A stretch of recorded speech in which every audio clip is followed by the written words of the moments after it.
It'll be 1 to go this time by. Coming to the green, buddy, coming to the green. Let's go get him. Go, go, go, go, go, go, go.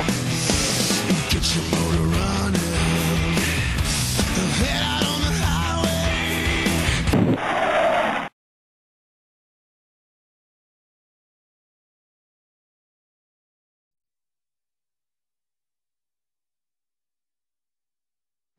Man, to be that close to victory and to not win, that is frustrating. The cool part about it is we kind of felt like we were in the form that we were in at the end of last season. We ran really well. I could pass people. I felt like if Tony and I had to race there at the end, I felt really good about my chances of being able to just win the race on speed. So the points are great though. That's really what it boils down to. All this is great, but you got to keep your pride in check and and know that the real race is with 10 to go. So I definitely take something good out of this.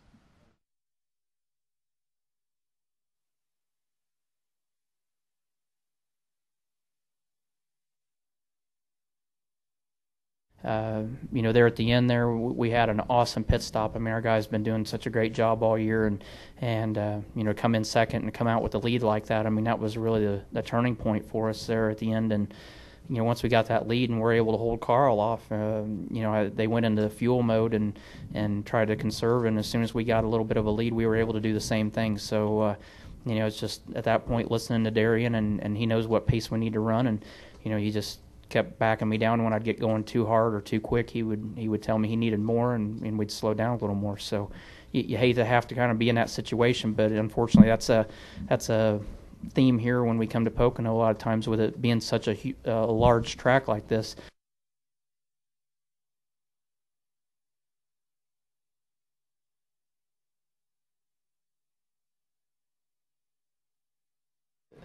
The hardest part for me was last fall. That was the most stressful part of it for me. And that was, getting these key people in place. That part was not easy. There were a lot of nights and there were a lot of midnight meetings where, we had to sneak people in the shop because they were somewhere else. And that's just Joe Gibbs is flown around in the middle of the night to recruit players, and so you take those lessons you learn and you meet with guys at midnight when nobody's around, and that was the hard part. But the good thing is when you hire the right people, you don't have to. It has made my life a lot easier this year. After getting through the winter and getting to Daytona and getting into the swing of things. I mean, you got guys like Joe and you got guys like Bobby Hutchins and you got Darien and Tony Gibson that you don't have to worry because you've got good people in the right places and you let them do their jobs.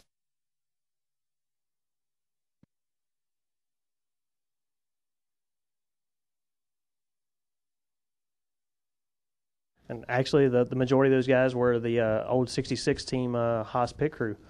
We work with those guys, and I feel like they're one of the best pit crews on pit road. They have worked so hard this year, getting faster and faster. Our jack man, Mike Casto, is actually here today. He got hurt a few weeks ago back at the shop just during practice, blew his knee out. So we've got a fill-in guy that came in and stepped in for us just to take over that role, and he hasn't missed a beat. And Casto to be able to be here today and wearing his knee brace and pumping up the team just along with everybody, he's the best cheerleader we could have. He's still a very, very strong leader in this team. And every one of those guys has worked so hard. I mean, they work out 6 days a week at the shop. They get basically a half a day off, and that's all they get. And even if they're off, most of the time they're back there hitting lug nuts, jacking the car, hanging tires, doing everything they can do to get better. And they definitely have shown that improvement, and I consider them one of the best on pit road.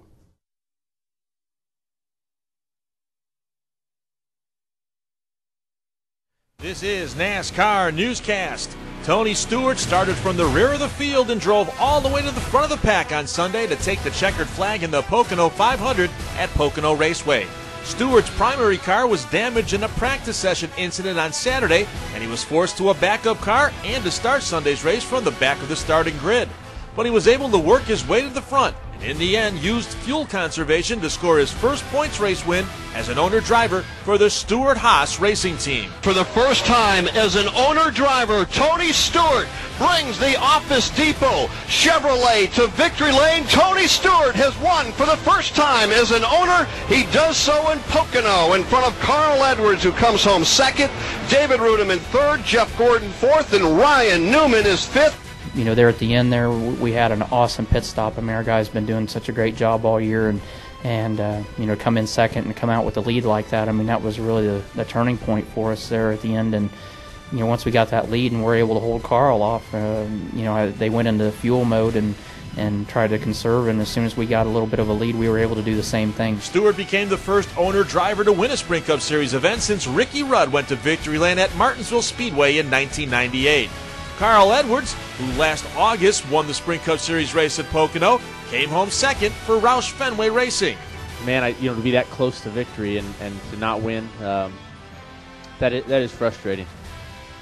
The cool part about it is it kind of felt like we were in the form that we were in at the end of last season. You know, we ran really well. I could pass people. Sunday's race was the first using NASCAR's new double file restart rule on all green flags after caution periods, and provided several exciting side-by-side restarts among the leaders throughout the afternoon.